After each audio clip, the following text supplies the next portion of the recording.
Bueno, buenas tardes a todos.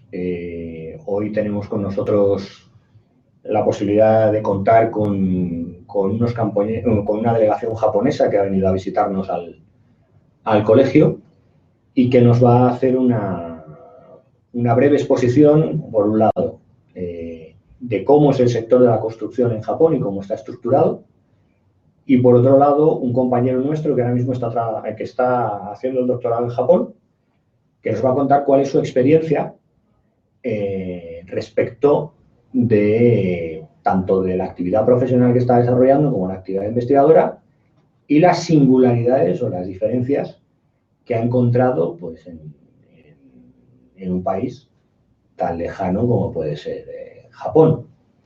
Comunicaros también, antes de presentaros a los integrantes de la mesa, que las presentaciones se realizarán en inglés. Las razones son varias. La primera de ellas porque nuestros compañeros japoneses no están muy duchos en el castellano, y la segunda porque básicamente en la presentación que posteriormente hará Daniel, que como observáis está a mi derecha, seguramente estará entre comillas trufada con alguna intervención o haremos alguna pregunta de debate entre los que estamos presentes. Entonces, por presentar de mi izquierda a derecha, empiezo con Matsusaki Shunsaku. Él es profesor en la Universidad de Tokio y es responsable del Laboratorio de Proyectos Internacionales de la Universidad de Tokio. Él será el que nos presentará, nos hará una primera presentación sobre cómo está estructurado y cuáles son las características del sector de la construcción y de la contrata de obra pública en Japón. A su lado se encuentra Nagamura Naotsugu, que ahora mismo es estudiante de una maestría de ingeniería y cuyo trabajo de fin de máster se refiere a la internacionalización de las empresas españolas en un contexto global. Esa es una de las razones por las cuales esta delegación española va a acompañarnos esta tarde. Y luego a mi derecha, como previamente os he comentado, está Daniel del Barrio, es compañero nuestro, que lleva ya, Daniel, ¿cuánto tiempo? 3 años. Llevas 3 años haciendo el doctorado allí en la Universidad de Tokio. Y bueno, por último, presentarme a mí mismo, algunos me conoceréis, otros no. Soy José Francisco Sáez, soy responsable del Servicio Internacional del colegio. A partir de ahora, pues tendremos entre todos que aguzar nuestro inglés porque empezaremos a hablar en inglés. So, first of all, thank you all for being here. And first in order would be Mr. Komatsuzuki, that will present the business environment on the construction sector in Japan. So, let me make my homework.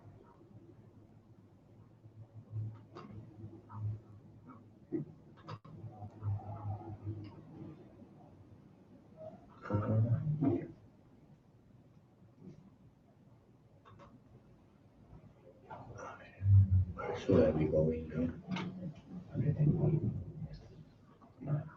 Okay.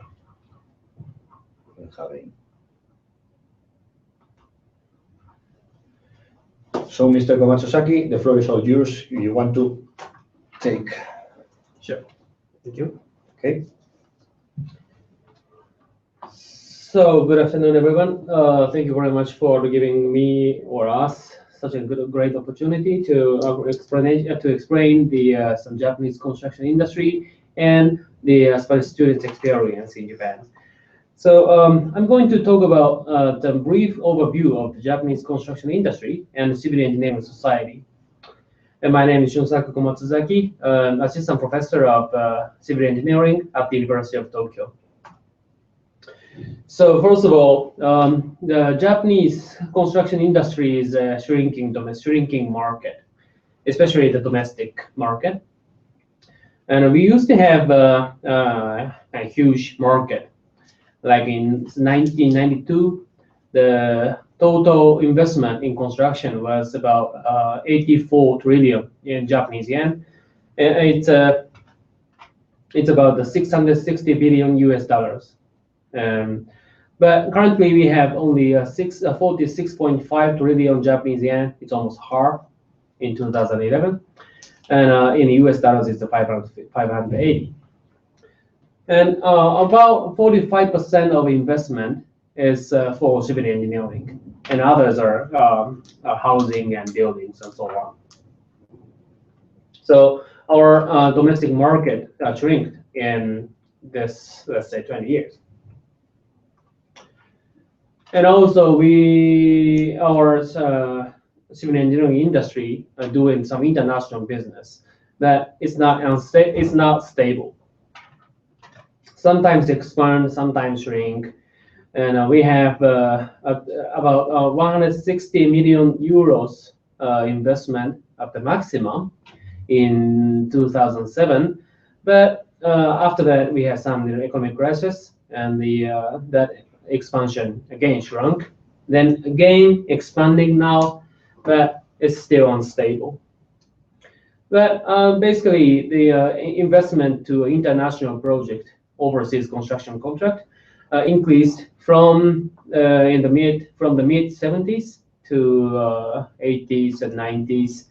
But after our bubble economy finished, we had some deep recession.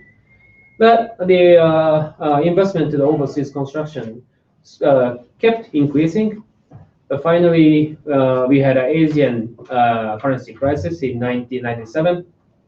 So because of those kind of different environmental factors, we have some cycle of expansion and shrink. But recently we have several huge projects in different countries, and then I would like to explain this, three of them.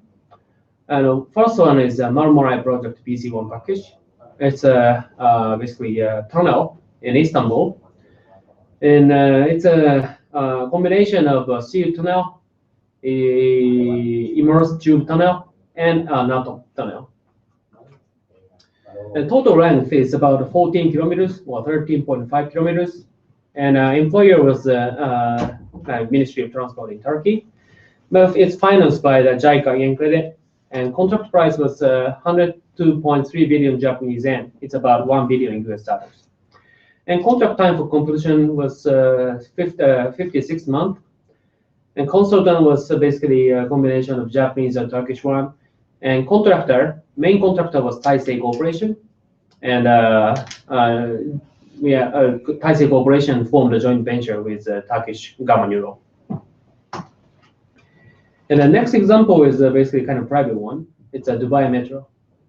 And Dubai Metro, total length of the Dubai Metro was 52.1 kilometer. It's a red line, only one. That's first phase. And 4.7 kilometers is underground. And 29 stations also included. Employer is a Dubai RTA, Roads and Transport Authority, and financed by Dubai government's own finance. And contract price was about 3.6 billion US dollar. And time for completion was 49 months. And consultant is a joint venture of French Sistra and American Parsons Brinckerhoff. Contractor for railway was main contractor was Obayashi Corporation in Japan, and the second was Kajima, also from Japan, and Yapi Melkatsi from Turkey. And the contractor for rolling stock is Mitsubishi Corporation and Mitsubishi Heavy Industry. The third example is in the United States. It's a Colorado River Bridge. It's a Hoover Dam bypass project. The structure is a concrete steel composite arch bridge, and size is the span is 323 meters. The total length is 579 meters, and it's 274 meters above the Colorado River. Employer is the Federal Highway Administration of the United States, and it's financed by the employer's own finance. The contract price of bridge portion was 140 million US dollars. The time for completion was 67 months, and the design of engineering was done by HDR Engineering and some others. And the bridge portions contractor was Obayashi from Japan, and the PS Mitsubishi Construction USA. So those three kind of mega projects are in Middle East countries and the USA, but our Japanese construction industries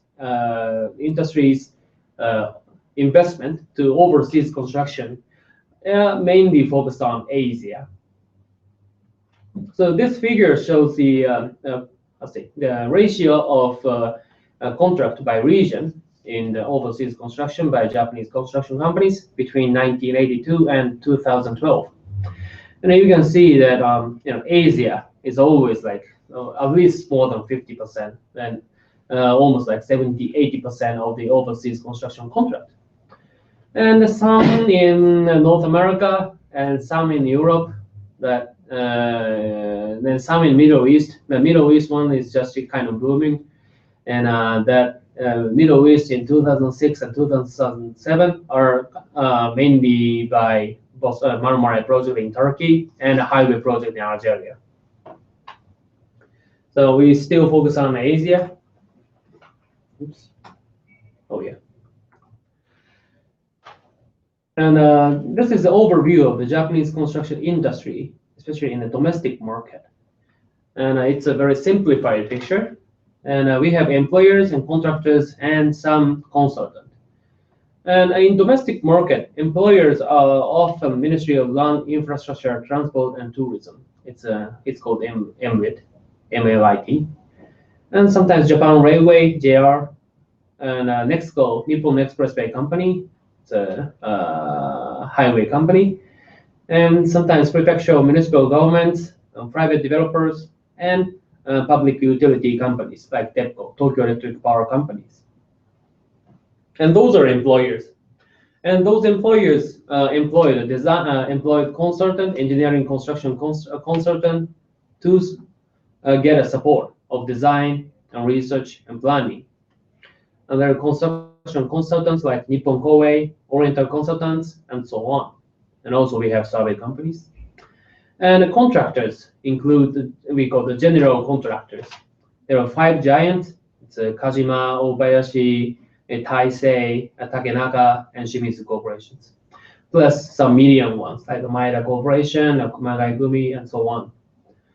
And we have some small local construction companies, engineering companies in bridge, plant engineering, and so on. For instance, IHI in bridge, or JGC in plant. And manufacturing companies of rolling stock, machine, and so on. For instance, Hitachi is a huge manufacturing company in rolling stock. And international players of the Japanese construction industry is a bit different from the domestic ones. And employers includes JICA, Japan International Cooperation Agency. And JICA provide a huge amount of money for overseas development cooperation. And also sometimes the host country provide money, like Dubai Metro. And private companies sometimes provide money, like Toyota ask construction for the Japanese construction companies of construction of factory, for instance, in the United States or Thailand, and so on. And then we sometimes get job from like PPP, SPCs of road PPP, for instance, in Thailand. And we also get the support of design and research and planning from construction consultant again. And the contractors include trading companies. We call it Sogo Shosha. It includes Mitsubishi Corporation, Mitsui Corporation, Sumitomo Corporation, Itochu, Marubeni, those kind of things. Trading companies are not contractors in domestic market, but in international market, that those trading companies become huge contractors. And again, we sometimes general contractors become a contractor, main contractor. Engineering companies often become a contractor and bridge plant construction. And manufacturing companies and public utility companies, which was employers in domestic market, that becomes a contractor in the international market. For instance, energy PPP. And we have investors to such the overseas construction contract, like JBIC, it's a public one, Japan Bank for International Cooperation. We of course have a private banks to invest such overseas contract. We call mega banks like Tokyo Mitsubishi UFJ or Mitsui Sumitomo banks and so on. Then we sometimes get money from multilateral development banks like Asian Development Bank, ADB. And let me show an example of an international project by Japanese construction industry. It's a Delhi Metro. The total length of phase 1 and 2 is about 190 kilometers. And employer is DMRC, Delhi Metro Rail Corporation. It's a local one. And total fund was 4.8 billion euros. And 2.7 billion euros out of 4.8 billion euros was provided by JICA as loan. And the rest of the amount is provided by the government of India and National Capital Territory Government of Delhi. General consultancy was taken by the PCI, Pacific Consultants International. It's now disappeared actually, and now it's followed by Oriental Consultants with some other Japanese and Indian firms. And contractors of railroad are Kumagai Gumi with Itochu, Skanska, and local companies. And another one is Shimizu with Larsen & Toubro, it's the Indian one, Samsung, and so on. The contractors of rolling stock is led by Mitsubishi Corporation, and it also includes Hyundai Rotem, Bombardier, and Mitsubishi Electric. The signal system was contracted by the Siemens or Alstom with Sumitomo Corporation. So you can see that the red ones, like PCI, Kumagai Gumi, Itochu, Shimizu Corporation, Mitsubishi Corporation, and Sumitomo Corporation, and so on. Those are the Japanese companies in this huge Delhi Metro project. So this is a kind of summary of the characteristics of Japanese construction industry. The one uniqueness of Japanese construction industry would be that design and construction were historically separated. So construction company does not have knowledge, experience of design and planning. And engineering consultant firm does not have construction section and is small. So engineering consultant firm makes some design or planning for infrastructure development. And the employer has also in-house engineers. For instance, Ministry of Land, Infrastructure and Transport has its own engineers. And then in collaboration with such an engineering consultant firm, the employer develops some detailed design. And construction company just follow that design and then do less construction. So that's why we call the construction company as construction company, not the kind of contractors. So it's very different from, for instance, the UK or other countries. And the specialization could be said as a characteristics of Japan. So one company is a construction company, another company is designing, another company is survey, and even in the construction company, one company is very specialized into bridge, and another one is specialized into plant, another one is so blah blah blah. So that's a specialization is one of the characteristics of Japan. And due to the political reason, the local small construction companies have been protected, especially in construction contracts provided by the local governments. And public employer often requires JV of huge like 5 giants with local small ones. And then those 5 giants just get the contract, then they do nothing, then just give another contract to the contractors at the local level. And the size of construction company is not so big as Japanese trading companies. It is often said that Japanese trading companies, Sogo-shosha, like Mitsubishi Corporation or Mitsui Corporations, are considered to be a kind of main player in construction industry. But it is true that only in the international market. In domestic market, the construction company is the main player. But the size of construction company is much smaller than the Japanese trading companies. For instance, Kajima is one of the largest construction companies in Japan. Its annual revenue in 2013 was 15 billion US dollars.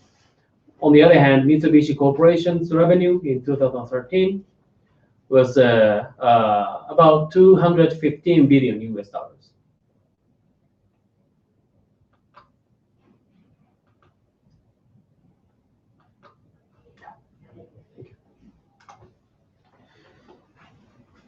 And this table shows the international contracts, the amount of international contracts in 2012. And in 2012, the first group ACS was first ranked, and the international revenue was 42,772 million US dollars. It's huge. And there are many companies, and the first Japanese company appeared. It's a JGC. It's a plant engineering company. It's ranked 32nd. The international revenue is, it's 1/10 of Group ACS, only 4,009 million US dollars. And then comes Obayashi, Kajima, Toyo, and whatever. Those companies are much smaller than Spanish companies. And this is a ratio of international contract by world major construction companies. And the big 5 construction companies in Japan, like Obayashi, Kajima, Shimizu, Takenaka, Taisei, those companies have a huge total revenue. Like Obayashi had 15,598 million US dollars in total. But the international contract amount is only 2,500 or something. So the ratio is a 14%, and Kajima has a 16.6%, Shimizu 11%, and Takenaka 13%, Taisei is 9.7%. On the other hand, the big 5 in overseas, Group ACS, the total revenue is 50,000. The international contract amount is 42,772 million US dollars. So the ratio of international contracts is 84.4%. It's a big difference. And we have some reference data about the Japanese big 3 plant manufacturer, the JGC. It's appeared on the top in the Japanese companies. The JGC's ratio of an international contract is 87.1%. So this is a very uniqueness of a Japanese construction company. It's highly dependent on domestic market. This is something I just tried to analyze some strengths, weakness, and opportunity and threat of a Japanese construction industry. The strengths of the Japanese construction industry is a kind of protected domestic market and strong technical capacity, especially in bridge, tunnel, and so on. And JICA's projects. So JICA provides so much money for international projects by based on our tax. And we have some reputation in Asia. That's our strength. And weakness of the Japanese construction industry would be less experience in international business, lack of experience in PPP, lack of management and design knowledge, as I said, and slow decision making. On the other hand, the opportunity of the Japanese construction industry in near future is maintenance and renewal. We have a huge demand for the maintenance and renewal. And we had the Olympic game in 2020. And we have a problem of reconstruction of local areas. Because of the shrinking economy, the local areas becoming more and more, become no man's land. Mm-hmm. And but on the other hand, Asia is still developing, so it's another opportunity. And finally, the threats for the Japanese construction industry. it would be shrinking domestic market, yeah, of course, and the potential financial crisis. Our, I'll say, debt in the national budget is increasing, growing. So it's we have some potential financial crisis, and rapid aging and the birth rate declining, and less professional workers, and more competitors from other countries. Those are our SWOT: strengths, weakness, opportunity, and threat. Now I'd like to briefly explain some recent issues. As I said, there is a need for internationalization because considering our shrinking domestic market. The Ministry of Land, Infrastructure, and Transport has pressed the construction industry, but not always successful. So sometimes the construction company go abroad to do some huge business like highway in Algeria, but not as successful. Then come back and then stick with the domestic market. That's some cycle of Japanese companies' internationalization. And in 2011, we had a great East Japan earthquake, and in 2020 we will have Olympic Games. So we have a huge temporary demand in Tohoku and Tokyo. And another reason is actually linear motor car. We will have a linear motor car project between Tokyo and Nagoya. And companies are now occupied with the domestic works. So we have a lack of workers and a rise in material prices. And third one, as I mentioned, we have an issue of renewal and maintenance, huge demand for renewal and maintenance. Actually, we had this accident. This accident occurred in the Sasago Tunnel on the Chuo Central Expressway between Tokyo and Nagoya. And this happened because of some failure in inspection. But after this accident, the Japanese found that we have a lot of needs for maintenance of such tunnel infrastructure developed in our rapidly growing ages, like 1970s. So Ministry of Land, Infrastructure, and Transport estimate that 26 billion euros for renewal maintenance in 2000. 26 billion euros there is a demand of 26 billion euros for renewal maintenance in 2013. In 20 years, there would be 33 to 40 billion euros demand. So it's growing. And another thing is increasing PFI or PPP in Japan. We had a very few PPPs in the early 2000s.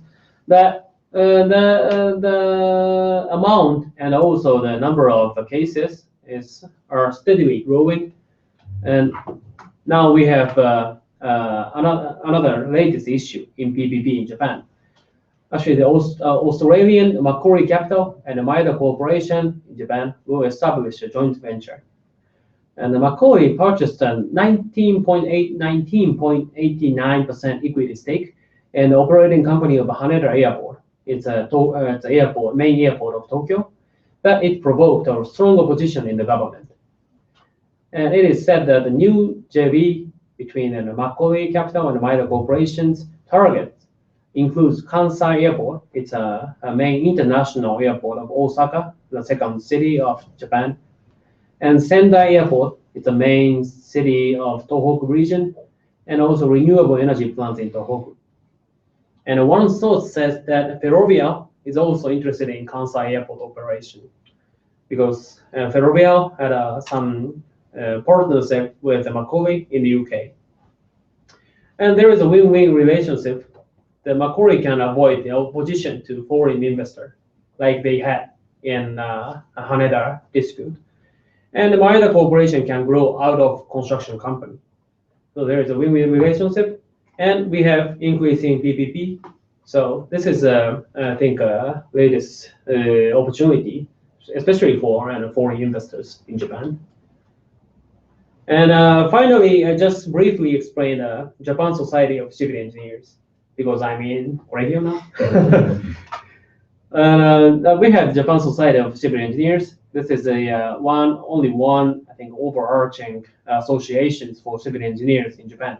We have many different, specialized communities, but this is one overarching community. And JSCE has 33,000 members, and for that 33,000 members, JSCE provides those three services. The first one is advancement of science and technology. So it has 29 standing committees and about 300 subcommittees. And it assesses the newly developed technology and create technical specifications. That's one of the most important role of JSCE. And the second part is the direct contribution to society. So JSCE provides emergency disaster assistance, the regional activities, and technical advice and study in specified projects. And also, JSCE provides engineering education, including continuous studies for existing civil engineers. And finally, JSCE provides member services. One of them is annual meeting with about 5,000 people, and a JSCE journal, and a library with more than 40,000 references. And there is a national certification for civil engineers, not from JSCE, but it's called the professional engineer in construction. Well, actually, professional engineer has several different categories, but professional engineer in construction is a national certification for civil engineers, and it's provided by the Ministry of Education. So yeah, this is the end of the presentation from my side. Thank you very much, Osaku. Now I will give the floor to our colleague Daniel. So let me place your presentation, Daniel. Yeah. I think we will have some time afterwards to make some discussion over the two presentations, because it has been quite attractive, the issue of how it is addressed, and also the SWOT analysis that you've already made. And also the need for internationalization on a shrinking market that is not only for firms, but also for professionals themselves. So, Daniel. Well, thank you very much for this opportunity to share with you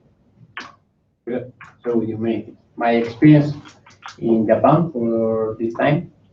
So, well, this is just a picture we took from the Akashi Kaikyo Bridge in the south of Japan. That was in the last, or this year, GC summer workshop for young civil engineers. And I saw this picture, well, first because it's a bridge that everybody, I think, will appreciate, but also because it's this kind of activities that the GC promotes a lot. I think it's quite interesting. So just the brief introduction is like I graduated at the Technical University of Madrid, the Escuela de Ingenieros Caminos, and after a brief experience as a technical assistant in Procer, I moved to the University of Tokyo for doing my master's studies within 2 years, and now I'm carrying out my doctoral studies, or I'm now starting the second year. My topic of research is quite different to what we usually do in Spain, and I'm focusing on the regional infrastructures programs like construction or development of regional electricity markets, or the development of cross-border economic corridors, and how these programs are developed. So it's infrastructures and public policy at the same time. Well, just as introduction of Japan, like welcome to Japan, yokoso to Japan. First, we have to see that Japan is a very large country in population. It's 130 million people. Something that is interesting that when people talk about Tokyo, well, actually it's difficult to define Tokyo. Tokyo doesn't exist itself. There are several definitions of Tokyo. We have the Tokyo 23 wards, that will be what we understand as a city, but it's managing as a small 23 cities, and it's 9 million people. Then we have the Tokyo metropolis, that will be Madrid and the nearby cities, that is 30 million people. Greater Tokyo, it's that people that or cities that usually commute to Tokyo, if not every day, it's on a weekly basis they have to commute to Tokyo. And then the national capital region, that will be what we understand by Madrid and all the corridor, is the economic area, and that is 43 million people. It's actually a huge number of people in a quite reduced area. In this map, it will be Tokyo, Yokohama, and it's not even Nagoya. Nagoya should not be included there. Then the economy, Japan is now the third largest GDP, and it's also very popular because of the Abenomics, that is bringing a new way of managing the economy of one country. I will not say if it's good or bad. This is not the time, but it's interesting. And also in infrastructures, there are, in my opinion, there are three areas that they are very strong. One is the disaster prevention, resilience, and recovery process. Considering these three phases of the disasters, I think it's quite unique in Japan how they do. And of course, we have the Shinkansen and the maglev. They are worldwide known. And also I wrote here the self-compacting concrete, because this self-compacting concrete was invented at the University of Tokyo. And this kind of new technology developed at university or by Japanese companies is very common. So it's one of their uniqueness. And that is just a picture from the Tokyo Sky Tree.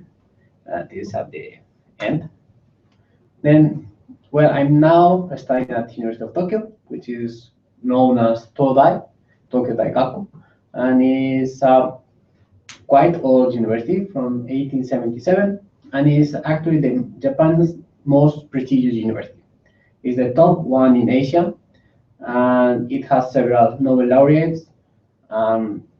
It's the pride of Japan, we can say. We can find people doing tours to the university, Japanese people going there. And it's quite hard to enter in that university. It's very competitive. So those who want to enter, they start to studying for the entrance exam from the primary school or from the high school. They have to prepare for that. And it's actually depending which high school you go, you will be able to achieve to enter or not sometimes. It's also the place where the next generation of Japanese leaders are trained. They have 18 prime ministers. It's quite high number. And also I wrote here Euglena, that is the picture you can see on the right down. And Euglena is an algae that the one graduate alumni from the university, he has promoted its use because it has a lot of energy. So it can be used for reducing hunger, but it can be also used for moving or creating biofuels. So it's quite interesting, and it's also part of the pride of the Tokyo University. And also, this is a very traditional university, but it's also now in a movement towards increasing the internationalization. I think that can be interesting for those who would like to attend that university. They have a global 30 project in which they are promoting the English education, and several programs are in English, civil engineering is in English. And they have international programs at Campus Asia, that is not for us, but it's a program they have between Japan, China, and Korea, where they change, you study one time, sometime in Japan, sometime in China, sometime in Korea. And they have also several academic agreements. I think it's not yet with the Technical University of Madrid, but let's see. And then the Department of Civil Engineering. Civil engineering in Japan is understood, or is changing how it's understanding. Civil engineering is now the Sakai Kiban, which means the foundation of the society. Yeah, the engineering of that. So they are moving, reducing the importance of hard infrastructures, and they are more concerned about the impact of engineering on society and the impact of society on engineering. The department is divided into 22 laboratories with all these type of topics: structures, river and ocean, geotechnical, transportation, urban, earthquake, construction management, and international projects development. And also this department is highly internationalized, where the classes are in English, and there are several nationalities. Of course, majority is from Asia, but there are also several from Latin America, Africa, From Europe, there are less, and even less from North America. In that picture of the right down, is the, I think it's the last year Japanese language class. And now the International Project Labs, where I belong to, is a quite new laboratory established in 2003. We come now with 3 professors and 2 assistant professors, and 2 foreign students, 2 from Korea, 1 from China, 1 from Thailand, and myself from Spain. The professors are Professor Hideyuki Hori, who is researching on social technology and innovation, understanding social technology as putting more importance in the social problem and how the technology can solve that, rather than how to develop new technology. And for that, he's also interested in innovation. Then Honda Sensei, who is highly specialized in disaster management, I think one of the top experts on that field, as well as Kato Sensei, that he's working on transportation, probably also one of the top experts in value of time. Then Sunsaku Komatsuzaki, also researching on social technology, PPP, and our recent acquisition, it's Morikawa Sensei, who researches in land acquisition and collective action. So you can see we are not typical civil engineers, but we focus more on how the infrastructure can help the world, how they impact the society. Then, so here are some particularities of the Tokyo University, especially when comparing in Spain, or at least Madrid. At the department level, like the theses are based on research. It's not about developing a construction project. You have to develop a research, and the importance of that is that you have to justify the topic you use, the topic you research. When you construct, the final project is just a dam, you just build the dam or make the project for the dam. But there, you don't need to justify why you study that. And I think the justification is quite important later for your daily life. Another difference is the laboratory life. In the laboratory, we all have 1 desk, or doctoral students 2 desks. So we actually spend a lot of time in the lab, and our main closest friends are from the lab, rather than from the department. Then we have also a large variety of nationalities from many different countries. And we are even organized in the University of Tokyo International Student Association for Civil Engineers, or Civil Engineering. Then also in the defense of the thesis, it's different to in Spain, because that defense is open. It's open to every professor, and it's open to every student. And actually, it's the fact that in the defense, professors not from your lab, or probably not expert in your field, will make you questions, and they will want to test if you really know, or even if they don't understand something, they will require you to explain that. So you really must know which is your thesis and how that can be done. And finally, the English-based education. That is also for Japanese. It's not only for foreign students, but also Japanese. They have to attend classes in English, and they have to develop their reports in English. And many of them, some of them, they develop their research in English, as Nakamura is doing now, and write their thesis in English. Then from the university, the first point is the importance of holistic approach. The university campus is a closed campus, so it's possible to take lectures from different departments, not only from civil engineering. Like in my case, I have taken classes from the TMI, that is the Technology Management for Innovation, that could be a management school, from public policy, and from economics. But it's possible to take from medical or from biology or chemistry. It's a matter of your interest or a matter of what is your research. There is also the importance of the campus life. Since you are moving from different departments, you actually build relations with people from many different departments. So you live more the campus rather than stay in your department. There is also a great importance of conference and guest speakers. Like, I think this year the ambassador, Miss Kennedy, the ambassador from the United States, came and gave a lecture. Or another year, the president of Chile came and also make a lecture. So, and also in experts from the field, they go and make lectures. that are open to everybody. And then the career part, as part of the university pride. The university takes a lot of care of what will be the type of work of their graduates.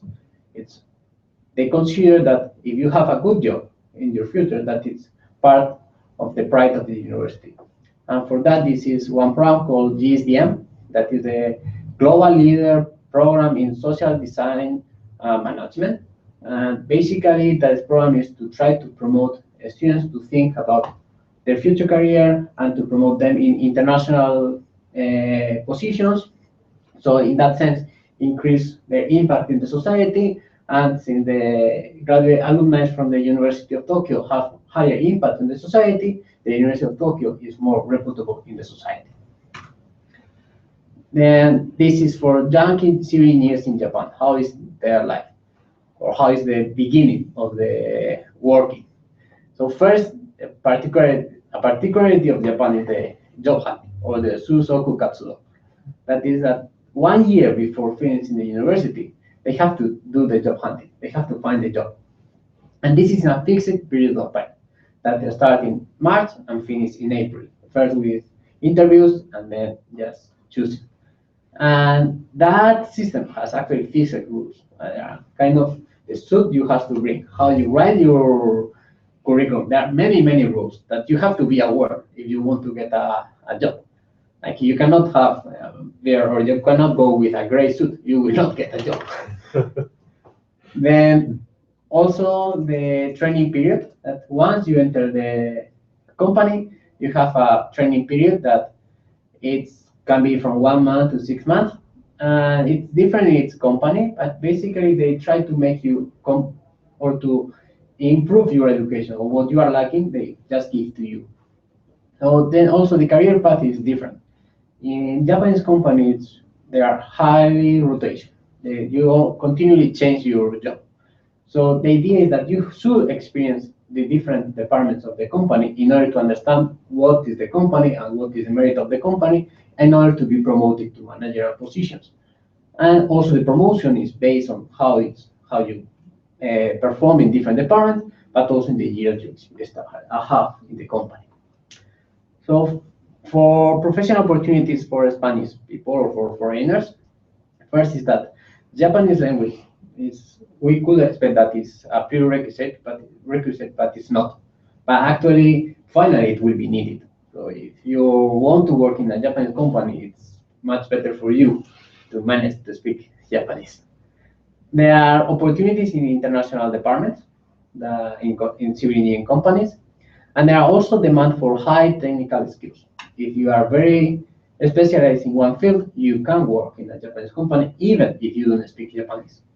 And there is the last is the foreign companies, and that is also not so common for us, unless you are that kind of high technical skills, especially in IT.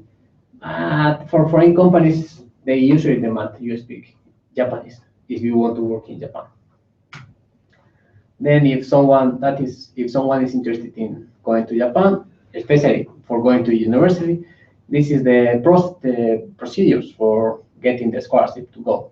That comes from the information from the university, but basically for us, the most important is we are living outside Japan, so we apply for the special entry without exam. And there are two types of scholarships. One that is the Monbuka Gakuso, that is from the Ministry of Education, and that can be you can get it with the department recommendation. That is usually open. I think it's from November to December, or through the recommendation of the embassy, the Japanese embassy in Spain. That the procedure starts, I think, in January and finish in July. And then there are some other scholarships.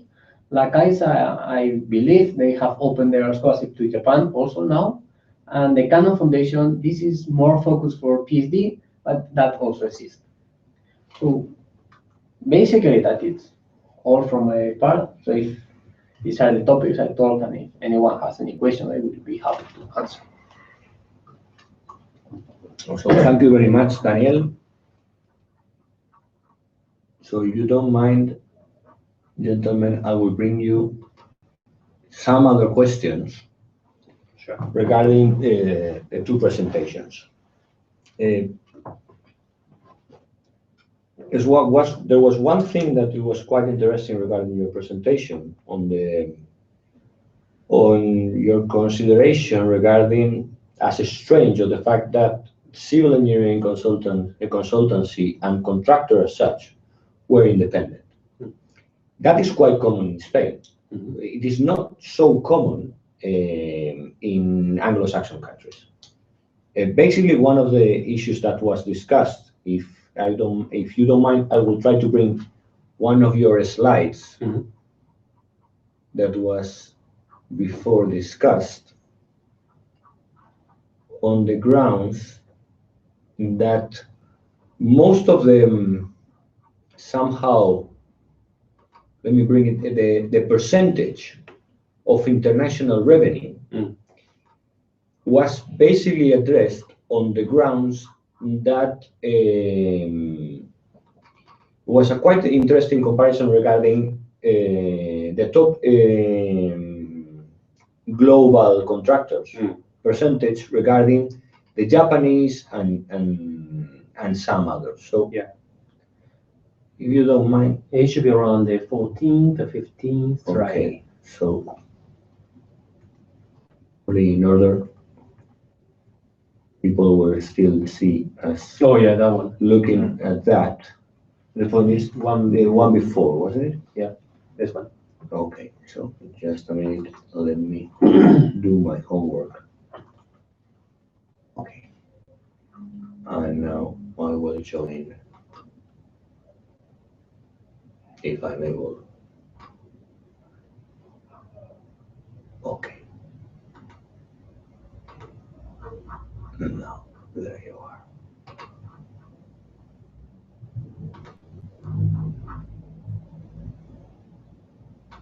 Okay, so the issue here, which is quite interesting, is the fact that most of those countries, and that was one question I would like to raise, is the fact of how many country subsidiaries do have normally Japanese contractors.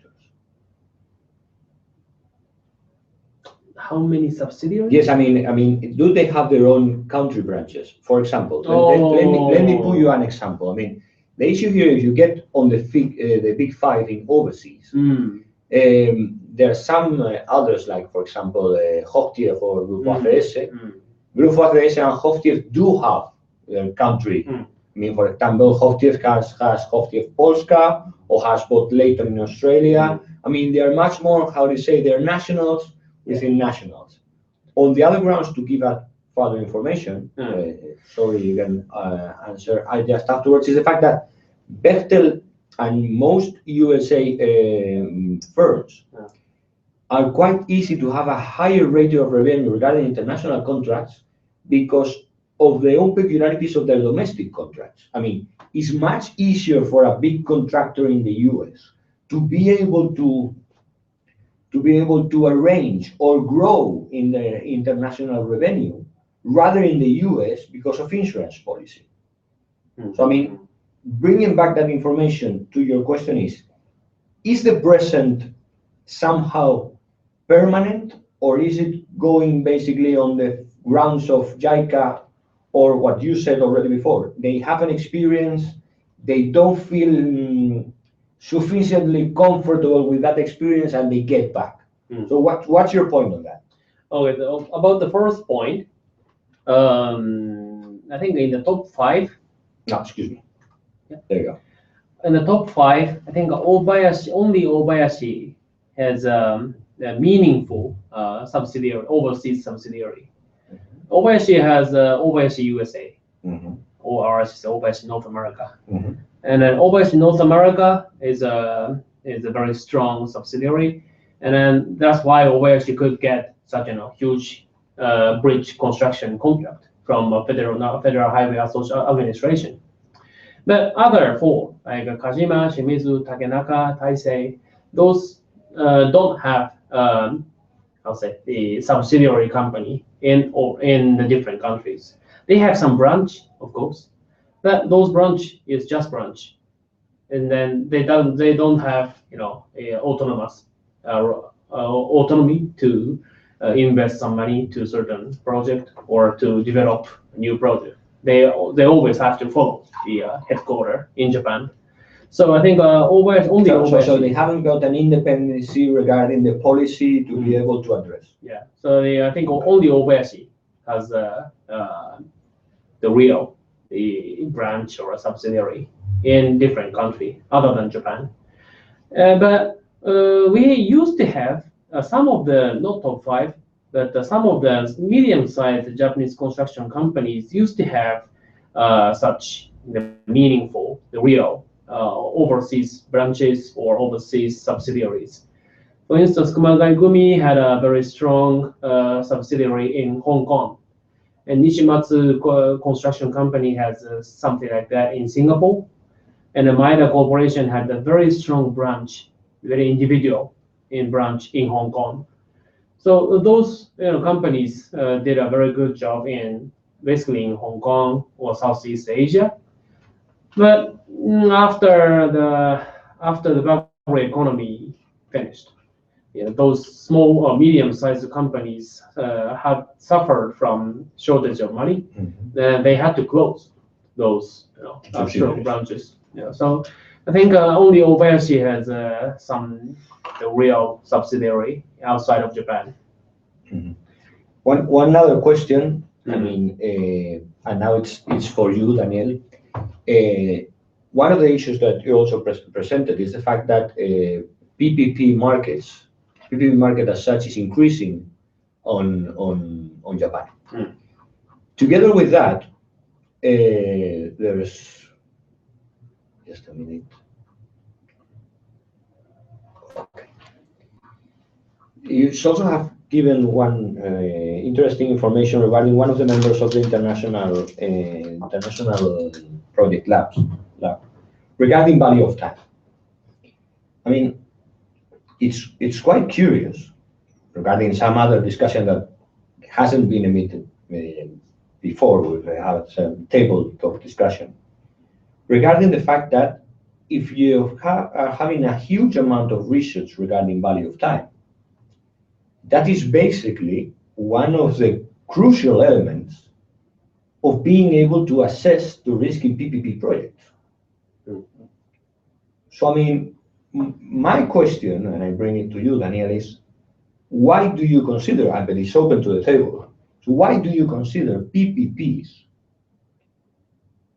I mean, are they still alien from the civil engineering perspective regarding the fact of the bankers? And one thing also to add, and there was a question that was brought up on the presentation, you brought up multilateral banks, curiously as financiers, but not as employers themselves. No. And that is a question that is strange because, I mean, that is, multilateral banks are normally assessed in some other countries, for example, Spain, as a direct employer. So if you don't mind, Daniel, the first question, why do you think, from your experience in Spain and your presence in Japan, why do you consider PPP market is not yet mature? Or why in Japan? I mean, from the addressing of how to address or how to tackle the problem in Japan, and also on the other round, Susaku or please, Naotsugu, what is your position on the issue of somehow neglecting that possibility of some other employers? I mean, is it something cultural? I mean, the fact that the Asian Development Bank is much more easier, working with JICA is much more easier. I mean, those two questions. First, Daniel. Yeah, well, I think in Japan, it's a problem could be the public policies that are already for Japan. Because I think it's not developed for making possible PPP. There are strong opposition to allow private involvement in some sectors. I think they had a bad experience with water, or even it was stopped. So their society is quite sensitive to the involvement of private sector. And even the private sector is quite sensitive to do their business with public authorities. They want to separate, and they have to develop the public policy that will allow them to cooperate with So far, I think it's very divided. That is private, that is public. It's strange that Japanese citizens have always complaints about the government's activity, but they have very strong trust on the government. So yeah, that's I think Daniel meant. The Japanese people have a very strong trust on the government activity. So they have some emotional opposition or some opposition to private initiative. But another thing is that I think in Japan, the most of the profitable projects are dominated by the past public companies. I think I showed several employers like JR, Japan Railways, or Nexco, and some public utilities companies like TEPCO. Those were all past public companies, and then those are operating profitable. So many unprofitable operations, but the most profitable operations are managed by those past public companies. So then those past public companies do not want to. So they were former public monopolies. So do you think there's an issue there regarding the opening of the market itself? I mean, I think Japanese government determined to liberalize such market to private companies by privatization of those former public companies. And I think Japanese government and also citizens are not so interested in more kind of liberalization to have a much more effective and efficient management of those profitable infrastructure operations, because JR, Nexco, those companies are considered to be doing a good job so far. And about the point of JICA thing, I think because of such huge dependency on the public side, I think companies are very comfortable to work with the public, the support. So, and another thing is ADB, for instance, Asian Development Bank, can be employer, but the major shareholder of ADB is actually Japan. The Japanese government. So Japanese government can utilize both JICA and ADB. Both channels. And from ADB, they don't have some direct investment. They have some, utilize ADB as a channel to negotiate or to support its own project. And we have JICA, direct hand. And then we make direct investment through JICA. So ADB sometimes supports some like 5% of the investment or 5% of equity, but it's not a major shareholder. Then JICA. Don't you think, and then just bringing some controversy to it. I mean, the issue is, do you think that there's something like giving canned food instead of telling people how to fish themselves? I mean, because on those grounds, I mean, you're comfortable, you are being able, but in the end, you're once more somehow on a domestic or on an international basis, you are still depending on the same public sector, which is the Japanese public sector. I mean, in the end, somehow, I mean, there's always an inherent risk. I mean, what somehow the sector is saying is we want no risk whatsoever, as far as we are concerned. So that's why I showed the different cases. I mean, plant engineering industry in Japan. The plant engineering industry companies like JGC, Chiyoda Corporation, Toyo Engineering, those companies do not get such huge support like construction companies get from the Japanese government. So that's why the ratio of overseas construction contract is very high, like 80%. And they always complain about the lack of support from the Japanese government, but they have a long experience, like 30 years, 40 years experience, and then they have knowledge to analyze the risk and then to launch a new project. But without the support, they cannot compete with the Korean huge plant engineering companies like Hyundai. Hyundai is getting some national support from the Korean government. It's same as the some national support on the infrastructure development from JICA. And the Hyundai is getting more and more jobs in many countries like Middle East or in plant engineering. But on the other hand, Japanese plant engineering companies independently hard worked in the overseas market. So that's why they have some competitiveness or more competitiveness than the construction companies have. And just one last question to wrap up. I mean, we can still talk some time, and if you have any questions to the floor, please bring them. What do you think from your presence, from your visit here, from your experience that you are having with several civil engineering professionals of different firms, contractors, etc. What do you consider, and I'm thinking something like thinking out of the box SWOT analysis, what have you felt or have you addressed as common topics of the Spanish professional civil engineering sector? I mean, what are your first impressions? I mean, Daniel, logically, he's been working here. I mean, he has a different knowledge of the market. But what have been your first impressions regarding the professional attitude? I mean, you are not trying to make a qualifying from 0 to 9. That's not the point. But what has been for the time being the information regarding, or what has impacted you most or must surprise you most regarding the civil engineering sector in Spain? At the level of individual engineer, I think there is a fundamental difference between the Japanese civil engineer and the Spanish one. That means the Spanish engineers civil engineers work more as an individual engineer, and the Japanese civil engineers work as a company. So they don't have some individual, opinion. They work in a company.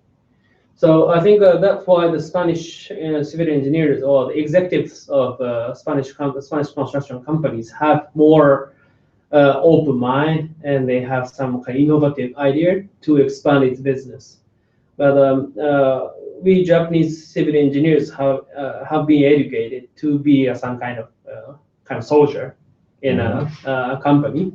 So we have not been educated about how to create a new project, how to create a new business field. That's not So you consider somehow that there's, I'm just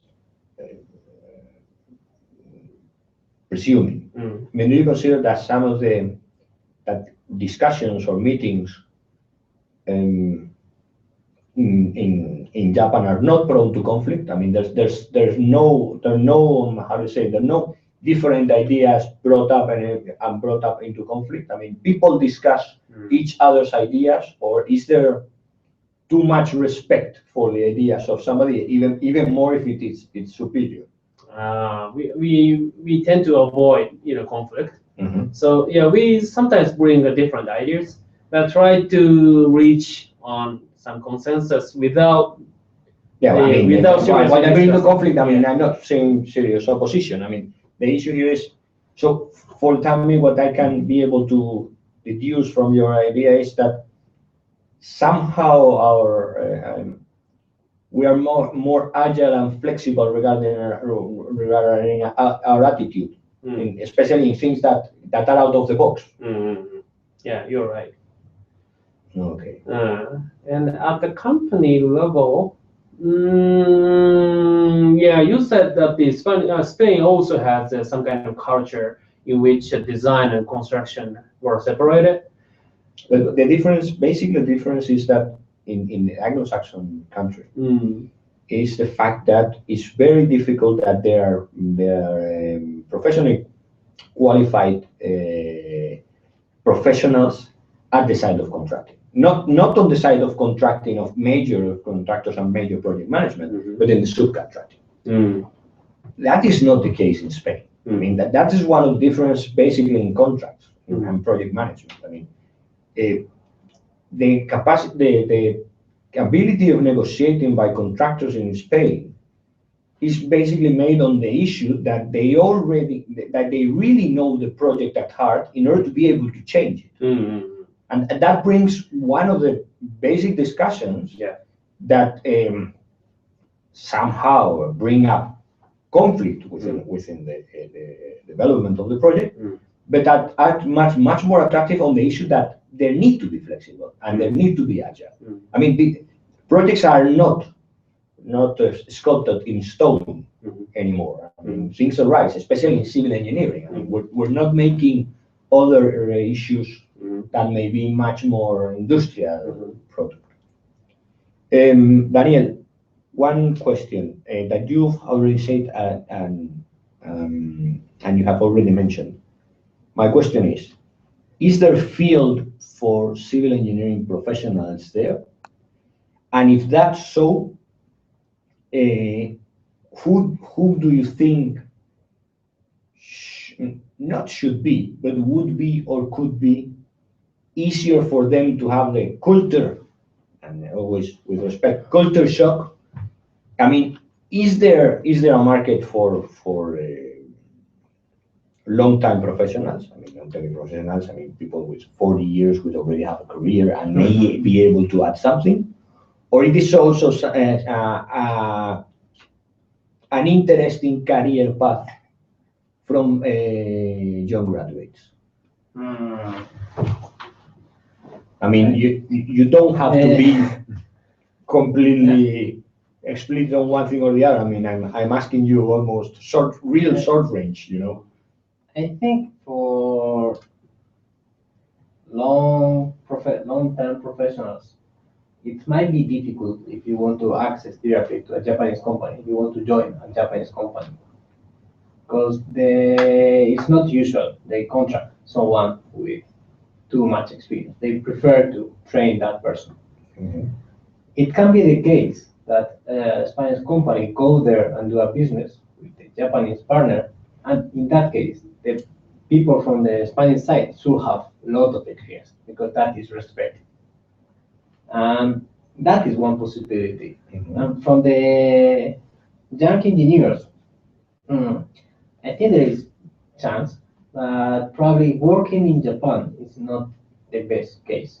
But working for a Japanese company outside that, there is a possibility.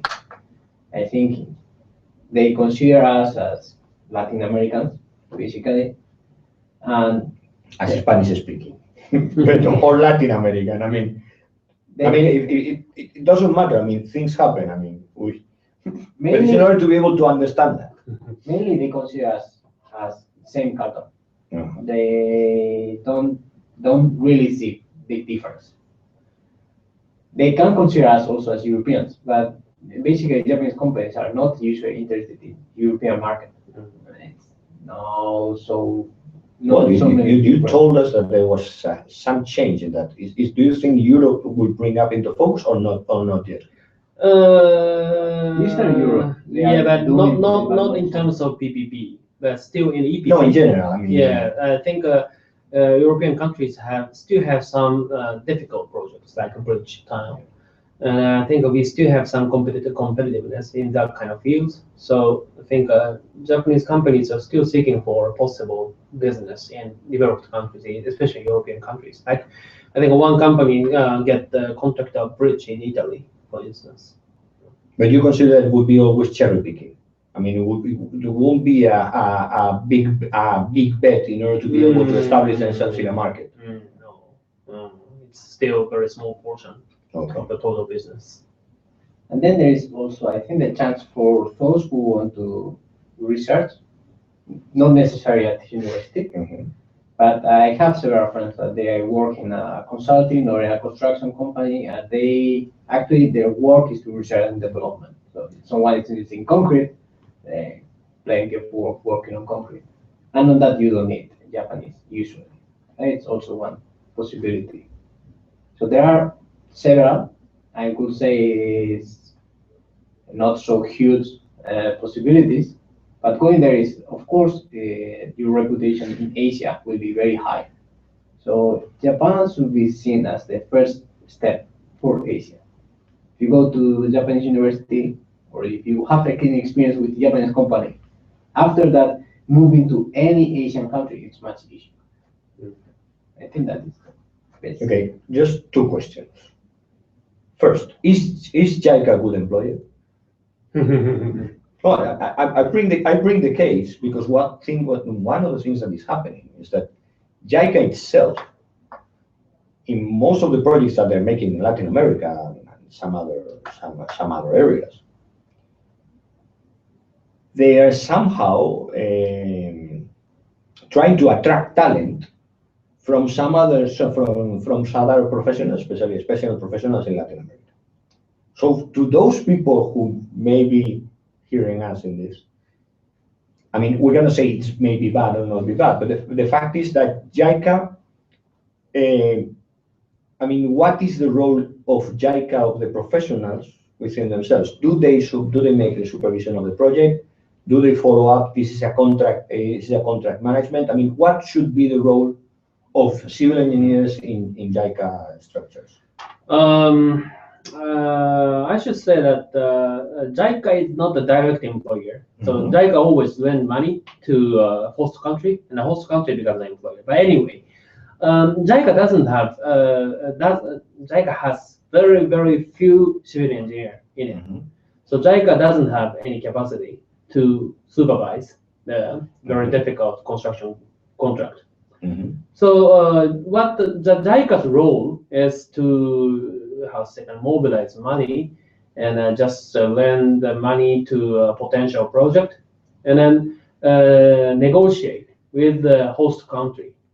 And the host country would like to develop a huge project like Delhi Metro. Delhi Metro is a two huge projects. And I think a private financier cannot lend money for such a huge and risky project. And then JICA comes. You need my money. And then JICA can lend money. So JICA has some kind of the banking role, the investing role, but no supervision. So JICA employ the engineering consultant firms to oversee the project. So they actually, like the BCI, the Oriental Consultants, or Nippon Koei, those engineering consultant firms oversee the construction company's activity. And those engineering firms hold many professional civil engineers. And in that companies is where there are more opportunities. And about the if the JICA is a good employer, actually JICA has a policy that JICA does not intervene the local policy.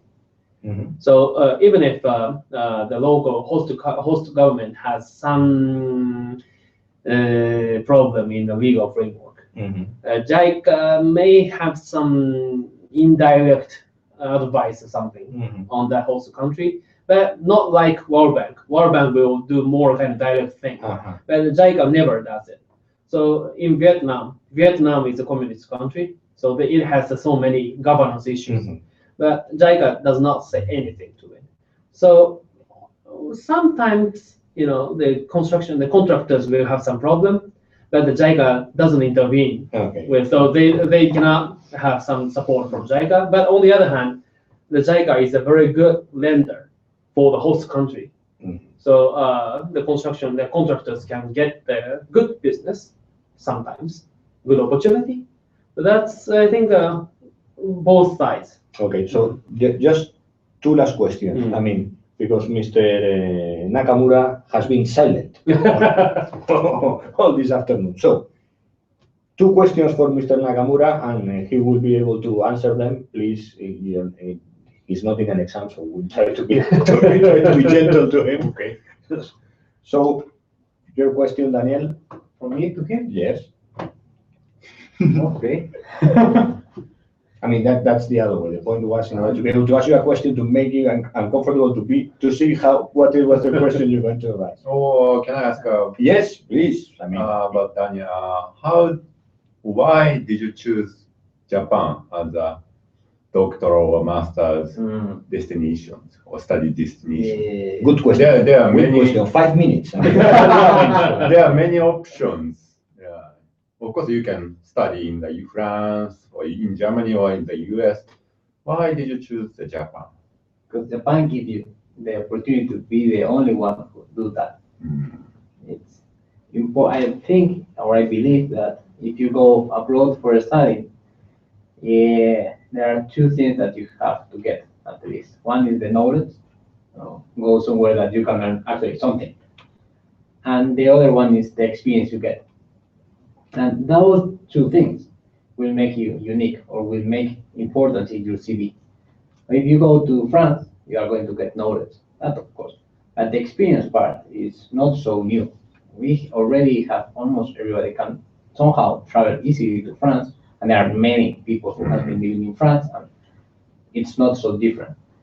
Then you can go also to the US, and you will have also good knowledge, and the experience could be somehow enriching. But if you go to Japan, you will have also good knowledge, and especially in some areas that are not so deep studied here, and also you're going to have a unique experience. There are not so many people who actually have that experience. So what I can bring here is something that is more valuable. And how that experience enrich myself, it's a belief. It's more than I could have get if I go to France or I go to the US. So that's what. So you were trying to make a breakthrough in your resume. Yeah. Okay, and so let's do it the other way around, because I think your professor always asks you a lot of questions. So let's do it the other way around. I mean, you've already asked Daniel, Mr. Komatsusaki.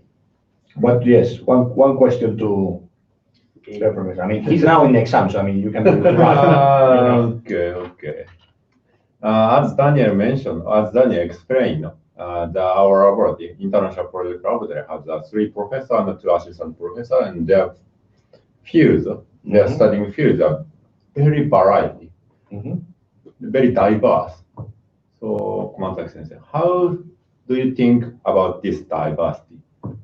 Is it the strength overall or the weakness? How do you think? I think we have both strengths and weakness. Actually, before talking about that kind of things, my background is both civil engineering and actually public policy. Because I graduated from the Department of Civil Engineering, but I studied public policy for my master's and PhD in the US. So I'm kind of the hybrid of civil engineering and public policy. But anyway, the weakness is in our achievement in academic field. Sometimes our research is very kind of on the edge project. So some on the edge of water and some business and public policy. Then we cannot find a good destination of our academic paper where to publish. So you consider that most of your projects somehow are out of the box. I mean, you don't really know where to fit them. Yeah, that's actually one of the big problems of our laboratory. So in other more kind of hard laboratories like concrete or the water, whatever, geotechnical, the students can produce many papers in that specific field. But in our international project laboratory, our research is too various, and also the topic is really on the edge. So and my question, just to bring it along with that, do you feel pressure for that? I mean, do you have pressure from the university? I mean, do they consider that because you're thinking out of the box, you still have to be able to deliver things to the box? Yeah. Or are at the same level or not? Because in that case, I mean, the pressure should be. In my university, the personnel or promotion is determined by at the department. So the department professors will determine the promotion, and then after that decision will be reported to the professors' meeting of the School of Engineering. But at the School of Engineering level, not so many dispute. So basically, the department has some policy about that evaluation, and our department is more flexible than other departments. But the criteria is kind of half or 40% academic achievement, and half or 60% something else, like a contribution to the society or doing some innovative thing, or education and some relationship with the society, something like that. So I still have to publish papers in the academic journals. So sometimes we try to find we have to make a huge effort to find a proper journal to publish. That's a weakness. The strength is we are directly connected with social problems. So we're making more kind of practical knowledge, and that's in a concrete laboratory. I should not say that concrete laboratory, but don't worry. I mean, it's only on YouTube. Well, let's say the concrete laboratory. They are doing some more kind of specific technical thing. So the students or even professors sometimes don't know what those technology will contribute to. But we are very sure, and we are very proud of solving the real social problems. So that's much more problem-oriented rather than technology. Yeah. So that strength is related to more research funds from private sector. So actually, we are raising more funds from private sector, not the Ministry of Education and such kind of research-oriented funds. But the amount of fund is much larger. So it's easier to deliver your message somehow. Yeah. So that's one of the strengths. Okay, wrapping up. Thank you to all. I mean, thank you, Mr. Komatsusaki. Thank you very much. Thank you, Mr. Nakamura. Daniel, un placer. Y bueno, ya acabamos de, vamos a terminar en español. Agradeceros a todos vuestra presencia ahí digitalmente. Y bueno, pues deseando que hayáis podido disfrutar de esta jornada, tanto como nosotros los que hemos estado aquí presentes. Muchas gracias a todos y hasta la próxima.